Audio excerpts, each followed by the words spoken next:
Welcome to The Writer's Life with Stephen Leake. Today we're talking about William Burroughs, one of my personal favorites. He had an interesting life, to say the least. He was a towering figure in pop culture throughout his career. An integral part of the Beat generation, along with Jack Kerouac and Allen Ginsberg.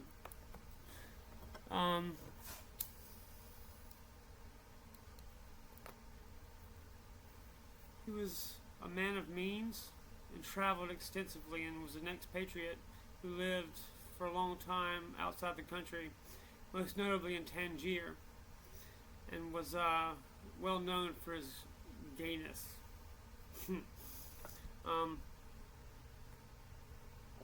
He is one of the first openly LGBTQ figures in literature, and was pioneer in that world, and is loved in that beloved in that community. He brought about several censorship laws, and was a part of several obscenity laws, and was part of the Beat generation that kind of helped the American artist get to do what he does today through pioneering these taboo themes. In his case, of drug addiction and homosexuality. Why do I like him? He's rich and gay, and I'm kind of a jock in many ways. The man loved life, although it was haunted by demons. And he is my very gay kindred spirit in a lot of ways. His family owned Burroughs adding machines, and he lived his life off of a trust. I live off disability, so it's not a perfect analogy.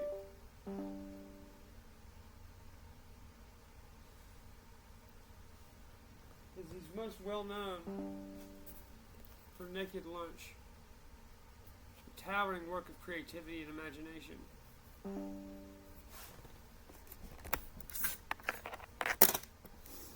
Let's read the back, shall we? Burroughs' voice is hard, derisive, inventive, free, funny, serious, poetic, indelibly American. A voice in which one hears transistor radios and old movies, and all the cliches and all the cons and all the newspapers, all the peculiar optimism and the failure. Joan Didion. A masterpiece, a cry from hell, a brutal, terrifying, and savagely funny book that swings between uncontrolled hallucination and fierce, exact satire. Newsweek. This is a quote by Kerouac on Burroughs. Burroughs is the greatest satirical writer since Jonathan Swift. The net result of Naked Lunch will be to make people shudder at their own lies, will be to make them open up and be straight with one another.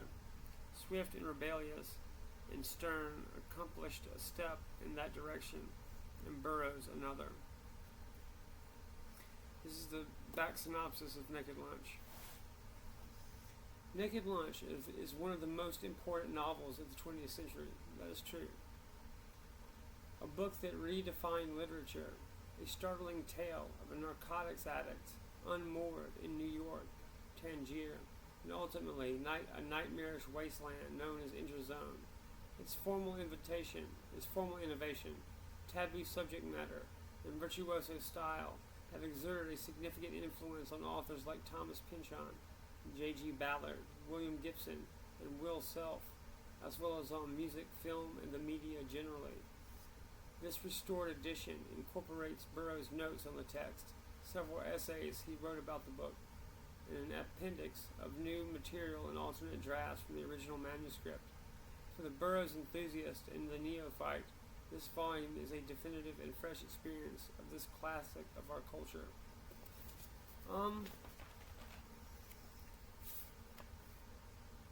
Burroughs offers a bunch of sex and drugs and rock and roll on one level, and on another, an intellectual buffet for the serious connoisseur of American culture. So, they tried to make a movie of this, and did, and I say it was somewhat successful. But this is really something that has to be read and reread to be enjoyed properly.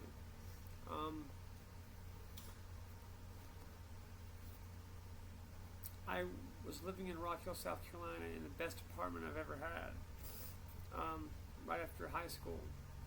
And I was, my best friend was going through a divorce, and his ex-wife, soon-to-be ex-wife, and stepdaughter were living with me and my girlfriend at the time.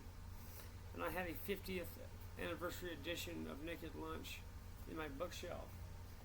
And although my friend's daughter was kind of neglected a little bit during the divorce, I made a point to pay her attention, and we would write stories on my laptop together and go to the park and stuff. And it was probably the closest I'll ever be to being a father. But one day we were playing, looking through my books. She happened to pick up a copy of that 50th edition Naked Lunch, and I had to snatch it from her before I got in trouble. It's just very dirty. No, she couldn't read anything, and, but I very much believe that these beat writers in this kind of obscene subjects in writing has a place, but it's not for children. Okay, probably should be reserved for high school seniors and honors classes at the very least, and college kids.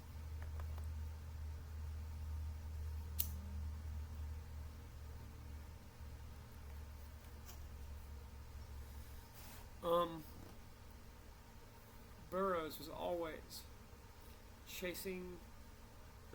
being chased by undercover cops, shitty drug dealers, shitty friends, always making a run to some third world country, going on adventures constantly, always up to something. He talks about being haunted by an ugly spirit, and he talks about it like it's some sort of demon, as if he's being possessed. And one could look at this as maybe his own guilt for shooting his wife in a drunken game of William Tell. What that is when one person puts a glass of whiskey on their head, and the other person shoots it off of them. And he missed and shot his wife in the head and killed her in Mexico City, doing writer shit, apparently. And some people say that his wife was suicidal and asked William to kill her. But that's either a level of love and trust unparalleled in the literary world, or it's just degenerate, shitty people doing degenerate shit. And you can be the judge of which one that is. There's no way around the fact that this guy was a complete degen, as they say in Canada.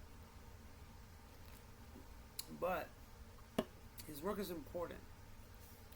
Naked Lunch and Queer and Junkie are more important than they are good as far as literature goes.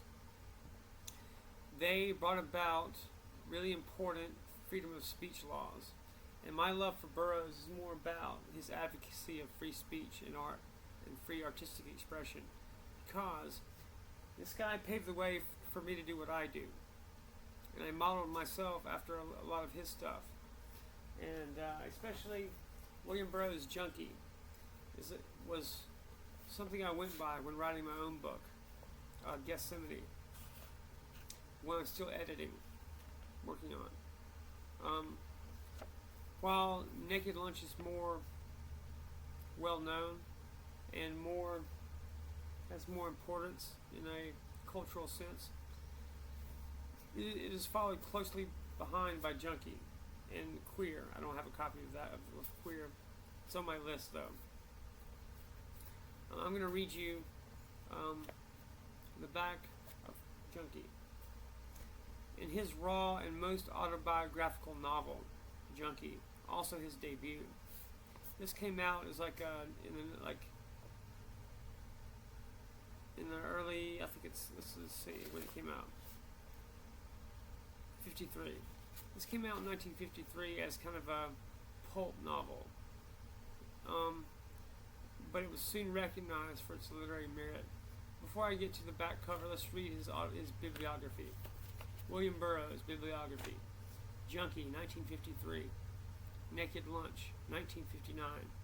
The Soft Machine, talking about the human body, 1961. The Ticket That Exploded, 1962. The Yage Letters, 1963. Nova Express, 1964. The Wild Boys, 1971. Port of Saints, 1973. Exterminator, 1973.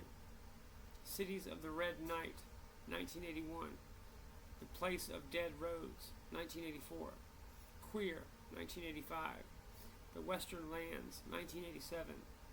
Interzone, which is a kind of part 2 to Naked Lunch, 1989. The Cat Inside, 1992. The Letters of William S. Burroughs, Volume 1, 1993. My Education, A Book of Dreams, 1995. That's a very interesting piece. Word Virus, The Selected Writings of William S. Burroughs, 1999. Last Words, 2000. And the Hippos Were Boiled in Their Tanks, 2008. That last one, I love to death. And the Hippos Were Boiled in Their Tanks is a kind of a literary novelty in which William Burroughs takes turns chapter by chapter with Jack Kerouac. So William Burroughs would write a chapter, Jack Kerouac would write the next, and go on and on. And they wrote this kind of interesting piece of fiction that way, doing this experimental stuff. Okay? This guy was just super creative, and a lot of it was drug fueled, if not most of it. Back cover of Junkie, an important document, an archive of the underground, Allen Ginsberg. One of the most compelling and brilliant challenges any contemporary writer has raised against the absurd jurisdiction of death. The Washington Post on Junkie. The debut of the man who is now a grand pangerum, I don't know that word, pangenderum of the drug culture, and the experimental prose novel, Junkie, is a reductio ad absurdum of the picturesque. The New York Times on Junkie. Why do people in New York have to use bullshit words to sound intellectual? It's ridiculous. Okay. Synopsis on the back cover of Junkie. In his raw and most autobiographical novel, Junkie, also his debut, Burroughs fictionalized his experiences using and dealing heroin and other drugs in the 1940s. The Burroughs-like protagonist of the novel, Bill Lee, seesaws between periods on junk and off junk, using a panoply of substances, including heroin, cocaine, marijuana, paregoric, and goofballs. From the tenements of New York to the queer bars of New Orleans, Junkie is a field report from the American post-war drug underground, a cult classic that has influenced a generation of writers, and a critical part of Burroughs' oeuvre.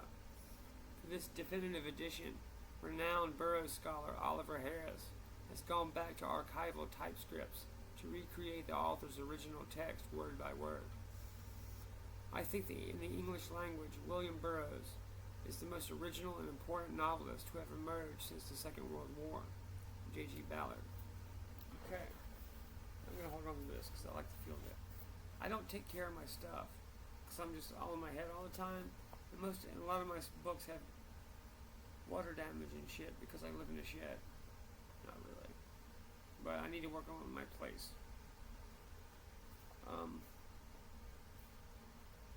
His work is academically studied, and people have gotten PhDs for studying this stuff.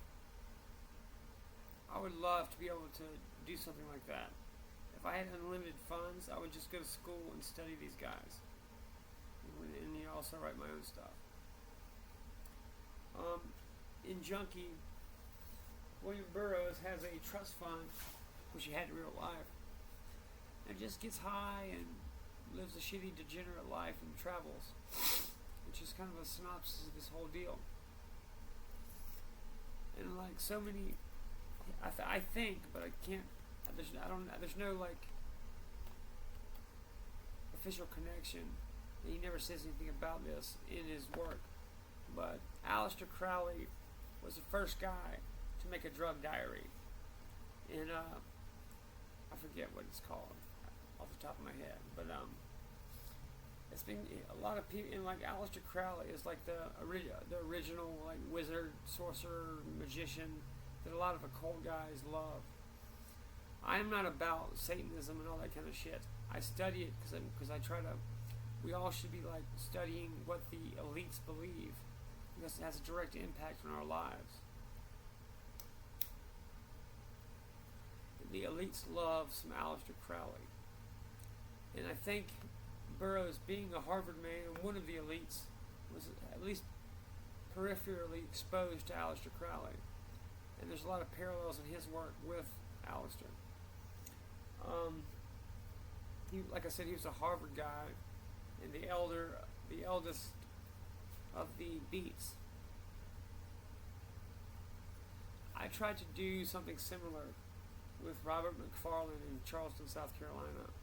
Instead of going to New York or LA to be part of the scenes there, I wanted to be a part of my native South and develop the culture where I lived, and have to a large extent fulfilled what I set out to do. And I'm still working and editing on my biggest project, Yosemite.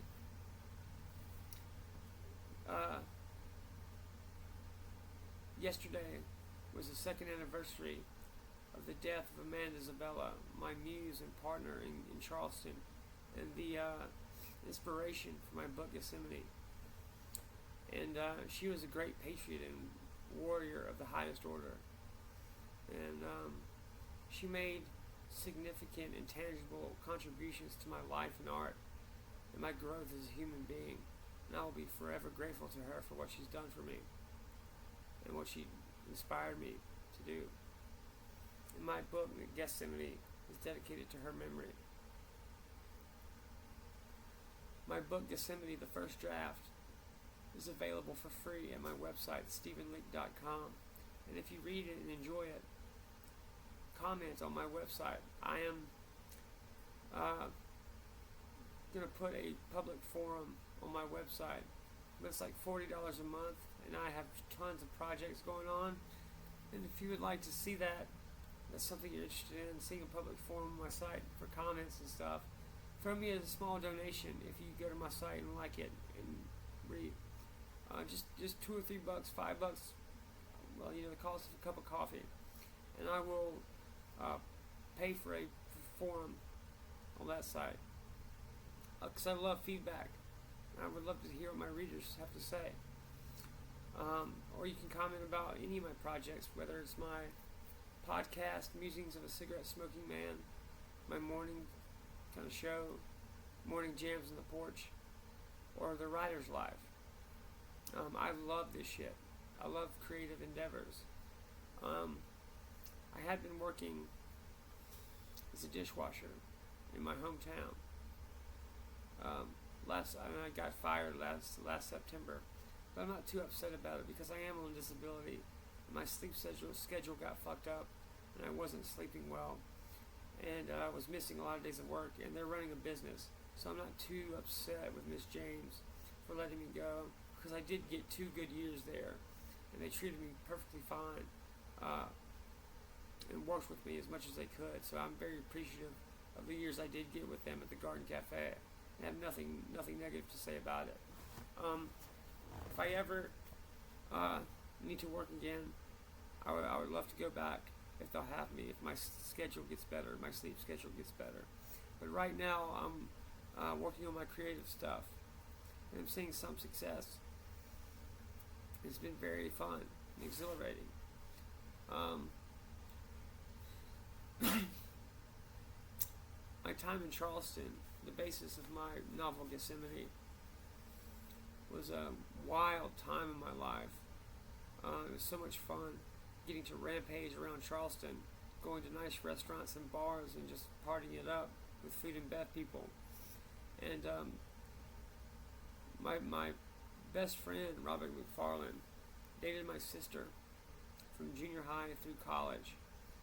And they broke up, unfortunately, once Rob went to the Peace Corps, went with the Peace Corps to Africa and served there for a couple years. When he came back from Africa, he called me up and asked me to be his roommate in Charleston. And I was like, hell yes, I'm going to do that. And we had the time of our lives there. After Charleston, I went to Myrtle Beach and stayed with my mother, where I kept writing and honing my craft. And then Robert was doing his thing, and he moved out to Iowa City to go to nursing school because he has family out there. And he invited me to live with him in Iowa City, where he was roommates with a poetry professor, Jake Montgomery. And I moved out there for a brief stint in Iowa. And Jake Montgomery was a Fulbright scholarship winner to Mexico and a poetry professor at the Iowa Writers Workshop. I lived with him. It was in the next room smoking weed when he was doing his interview for the Fulbright. And I guess he was onto something that I didn't catch. And but he once asked me and Rob if he did nothing with his life, if he was fighting capitalism. And that kind of just made my jaw drop, because I was there to learn my craft and hone my craft so I could make money selling books. Not that it's all about money, but we have to get by somehow. And with AI and the internet, it offers writers and artists of all stripes a way to fund themselves and make a living creating art. And Jake, bless his heart, depends on the public money. That's kind of typical of a socialist or communist. Jake is, in fact, a communist Jew, and hated my guts to some extent for being Southern and Christian and whatnot. I shouldn't say hated my guts. We had an understanding. We had mutual respect and lived together fine, but we come from different worlds. And even Jake was ostracized at the Iowa Writers Workshop because it's nothing but like a social justice warrior factory, or has been reduced to that by whoever is running that place now. It was sad to see. There are hardly any white people in that program, first of all. And the ones who are there get discriminated against hardcore by the minorities at the Writers Workshop. It has become a social justice warrior Marxist factory. And I've been there and I experienced it myself. To anyone who wants to argue with me on that. That's not unique among prestigious institutions in this country. They've been overtaken by Marxists. I did not really fit in there. Not that I wasn't a good artist or poet, but because I believed in capitalism in America, and I'm a patriot. That shouldn't be the case. These are publicly funded universities. And if you're doing anti-American shit and teaching your students to hate this country and kind of shoving fucking anti-American propaganda down their throat and teaching that while you're being paid by the federal government, that shouldn't be happening. And President Trump, has made a point to tell these institutions they need to fucking stop and just start teaching their fucking subjects instead of trying to produce Marxist fucking activists. It's fucking dirty and shameful. And if we want to continue to have a functioning society, we cannot allow these institutions to keep churning out Marxist social justice warriors. They do not produce anything. They just tear down the existing society, and they're detrimental to this country. Okay? Regular working people, and I include myself in that, because I work like manual labor to sustain myself, because I do not get enough money from disability to physically survive, and have to work jobs like washing dishes and stuff. But I originally got into food and beverage because my poetry professor at Winthrop University, Evelyn Weeks, who's an awesome mentor to me, and I love her to death, even though she doesn't really talk to me anymore, which is typical of everybody I ever come in contact with. Most people who get to know me on a personal level don't really fuck with me after a while, and it's probably because of my autism or bipolar or whatever it is. It's not something I'm aware of and can control, and I don't know really what to do about it, other than I try to work on myself and make an effort to be a good friend. But it inevitably, anybody who gets close to me will inevitably cut me out of their life, and I guess that's the price you pay for doing this. But I get by perfectly fine in a solitary existence. But yes, she told me that there was a Buddhist meditation principle of repetitive hand work, such as washing dishes, that freed up your subconscious to stew on creative subjects and tasks. And so she told me to go get some life experience and lived experience in a big hospitality city, which I did. And it was solid advice. I have a good novel to show from it. And I'm infinitely grateful to her and her advice and mentorship, even though she probably doesn't like me as a person. Probably because all these people are liberals. All my friends, all my mentors are super liberal. And I've kind of veered off to the alt-right and become an alt-right fucking thought leader. And they're perfectly right in their opinions, and it's part of my whole ethos. This idea that I may disagree with what you say, but I will defend to the death your right to say it. And these people have helped me. They have their opinions, and I have mine. They're perfectly within their rights to not fuck with me anymore if they think I'm wrong. And I pay for my speech very, very much. I paid the price for it. So because of that, people will trust me and have reached out to me. A former employee of Wells Fargo reached out to me because of my online advocacy and came to me in confidence with evidence of wrongdoing by Wells Fargo, in which they illegally and against the policy and contract they have with the federal government foreclosed on veterans with VA home loans in an unethical and illegal manner, and it cost thousands of veterans it financially ruined thousands of veterans and drove many to suicide and financial desperation, forever fucking up their credit scores and ruining families. And people have been murdered for publicly speaking on this.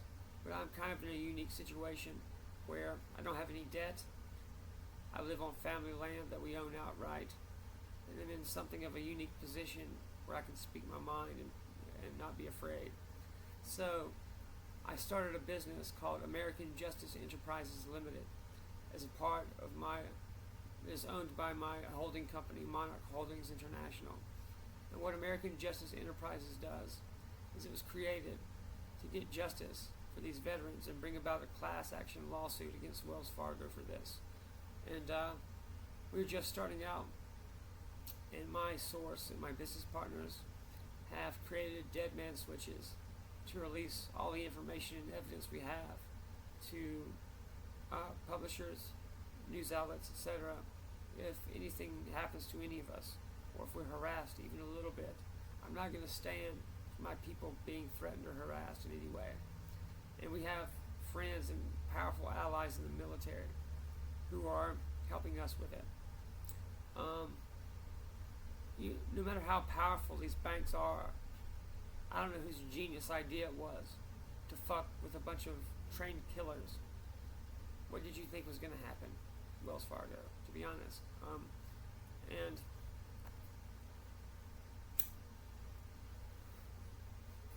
as I said, people have been murdered over this for talking about it. And my company, American Justice Enterprises, is taking donations. We don't have a website up yet because it costs money, and I have shit invested in a lot of other projects. But I have a GoFundMe. You can look it up at Stephen Leake /Wells Fargo, or go to StephenLeake.com and throw me a personal donation. It will go towards American Justice Enterprises and getting justice for these vets. These people sacrifice their minds and bodies in giant chunks of time of their life to go fight, and they're not promised survival, and they are forever affected by their service, whether they survive without a scratch or not. And they shouldn't come home and be victims of predatory business practices. We have to protect these guys and do better as a country, as a society. If we ask these people to go to war for us, they shouldn't be victims of fuckery when they get home. Okay? I'm on a disabled guy's income, a limited income, but I do have my company is my attempt to get off of disability, and I have balls and heart and courage. And if you fund me and equip me, I will take this fight all the way. So consider a donation in helping us out. William Burroughs. I do not have and have not read his third most notable work, Queer. But if it's anything like his others, it will be a funny and exciting read. I highly recommend anyone who's interested in counterculture to read William Burroughs, or The Beats to read William Burroughs. I would say start off with either Junkie or Naked Lunch. Naked Lunch is his most notable, most famous work. He was a pioneer of pop culture and counterculture, especially during the 90s, and collaborated with Kurt Cobain and the band Primordial. It was featured in the movie Drugstore Cowboy as the role of Priest by Gus Van Sant, who was influenced by Burroughs and does some great films himself. His biography, William Burroughs' biography, the one I like the best, Call Me Burroughs. It's kind of the authoritative Williams Burroughs biography, written by Barry Miles, who did a lot of research in first-hand sources for this. Trying to understand William Burroughs is going to be a monumental task, even by people who lived that life. Let's read the back of Call Me Burroughs. One long, strange, utterly American literary life. Burroughs' work has had a profound, if often oblique, influence on the writing of his century and this one. I can scarcely imagine what it would be like to read Barry Miles' biography without being thoroughly familiar with the outline of the narrative. Truly, stranger than fiction. William Gibson. Call Me Burroughs takes us deeply inside the magical life of the great writer. Miles' decision to tell the epic story through William Burroughs' search for his ugly spirit makes for sensational reading. Brilliant, tragic, controversial, and inspiring. Call Me Burroughs is a beautiful work. Victor Bacchus, author of With William Burroughs, A Report from the Bunker. Call Me Burroughs is the most intimate portrait to date of one of the 20th century's most complicated, troubled, and influential figures. Miles's deep knowledge of the man and the work also provides a cultural history of the scene in Tangier in the 1950s, the Beat era, and the emerging punk rock scene in New York in the 80s. It is a compelling biography in social history unlike any other. Ira Silverberg, co-editor of Word Virus, the William S. Burroughs reader. Call Me Burroughs is full of energy and surprise. It is a delight to read. Barry Miles combines his intimate knowledge of Burroughs with the meticulous research of Burroughs' companion James Gower holds, which produced an extremely accurate, readable, and entertaining biography of one of the most inventive writers of the 20th century. Reading this extraordinary book is like hanging around with Burroughs himself. It is impossible to forget. Bill Morgan, author of I Celebrate Myself, The Somewhat Private Life of Allen Ginsberg, and The Typewriter is Holy. By any standard, Burroughs' was an unusual life, full of scandal, subversion, and sensitivity, hidden behind a cold blue gaze. Miles enriches this life of an artist with decades of dedicated immersion in the work, both published and unpublished, digging deep into archival material and manuscripts, incorporating journals of friends and acquaintances with great authority and verve, till he brings up to date the legacy of a true American original who grows even years after his death. Is in fascination.